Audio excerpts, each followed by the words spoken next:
City, real estate, ये तमाम क्षेत्रों में तो गिरावट है ही, लेकिन ऑटोमोबाइल सेक्टर आज काफी गिर रहा है। ऑटो शेयरों में भी तेज गिरावट नजर आ रही है।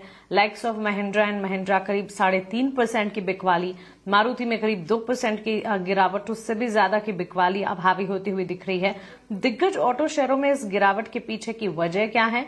डिटेल रिसर्च लेकर हमारे सहयोगी अभिषेक सत्यव्रतम हमारे साथ जुड़ गए हैं। अभिषेक, बताएं। देखिए, गिरावट की वजह यह है कि भारत और ईयू, जो कि 27 देशों का एक समूह है, उनके बीच में एफटीए जो टॉक्स थे वो कंप्लीट हो गए हैं। लगभग 18-20 साल से ये बातचीत चल रही थी, अब जाके कंप्लीशन हुआ है और डील का ऐलान जल्दी हो जाएगा। और इस डील में जो सबसे जो प्रमुख चीज़ है वो ये है कि यूरोप से जो कारें भारत में आती हैं उस पर अभी लगभग 110% के आसपास की ड्यूटी लगती है और वो ड्यूटी घट जाएगी और यहाँ पर कारें हो जाएंगी अफोर्डेबल यूरोपियन कार मेकर्स की, जिसमें कि BMW, ऑडी जैसी तमाम कार कंपनीज हैं।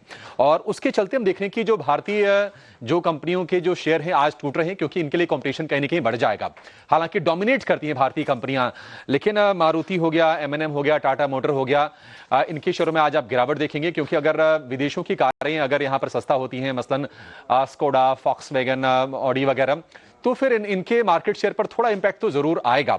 और जो प्रस्तावित है, अब देखते हैं कि आज जो आधिकारिक जो मुहर लगेगी जब ऐलान होगा इस डील का, तो उसमें यू में बनी कारें जो हैं 15,000 पाउंड यूरो से जो यूरो की जो कारें हैं उन पर जो ड्यूटी है उसमें कमी आएगी और ड्यूटी घट के हो जाएगी 40%। अब 15,000 यूरो, यानी कि अगर इसको डॉलर में आप कन्वर्ट करेंगे लगभग $17,500 के आसपास ये बैठता है। उसमें भी कुछ कोटा की बात चल रही है कि 2 लाख कारों पर ही ये रिलैक्सेशन आएगा। लेकिन M&M, मारुति और कई सारी भारतीय कंपनियों के लिए कंपटीशन बढ़ेगा।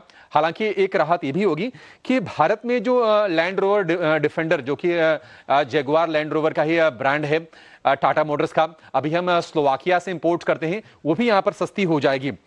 लेकिन पहले 5 साल तक इलेक्ट्रिक व्हीकल्स को इससे छूट दी गई है, उन पर ड्यूटी नहीं लगेगी।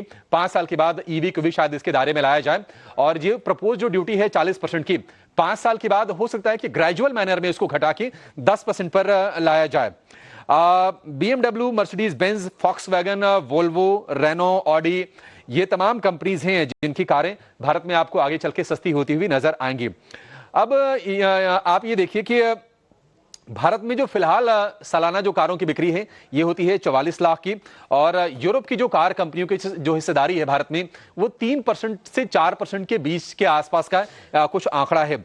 और अकेले मारुति, टाटा मोटर, M&M की जो हिस्सेदारी है लगभग 2/3 की है, 62-63% के आसपास का ये आंकड़ा होगा, जिसमें से अकेले मारुति सुजुकी की जो हिस्सेदारी है वो है 41%। अब भारत एक ग्रोइंग मार्केट है। प्रोजेक्शंस ये है कि 2030 तक जो सालाना सेल्स होगी 60 लाख कारों की भारत में होगी। और अमेरिका, चीन के बाद भारत अभी भी दुनिया का तीसरा सबसे बड़ा बाजार है, तो यहां पर पोटेंशियल है। और अगर यूरोपीय कंपनियों की कारें सस्ती होती हैं ड्यूटी कम होने के चलते, तो निश्चित तौर पर उनकी पकड़ मजबूत होगी। हालांकि अभी अगर हम शेयर की बात करें तो मारुति का जो शेयर है, मार्केट शेयर 41% है, M&M का 13%, टाटा मोटर्स का 11%, Hyundai इंडिया का करीब 15% है, बाकी टोयोटा का 7%, किया का 6%, होंडा का 2%। और अगर आप यूरोप की कंपनीज की बात करें तो फॉक्सवैगन AG का 1% है, रेनो का 1% के आसपास का है, और अन्य की जो हिस्सेदारी है लगभग 2% के आसपास की है।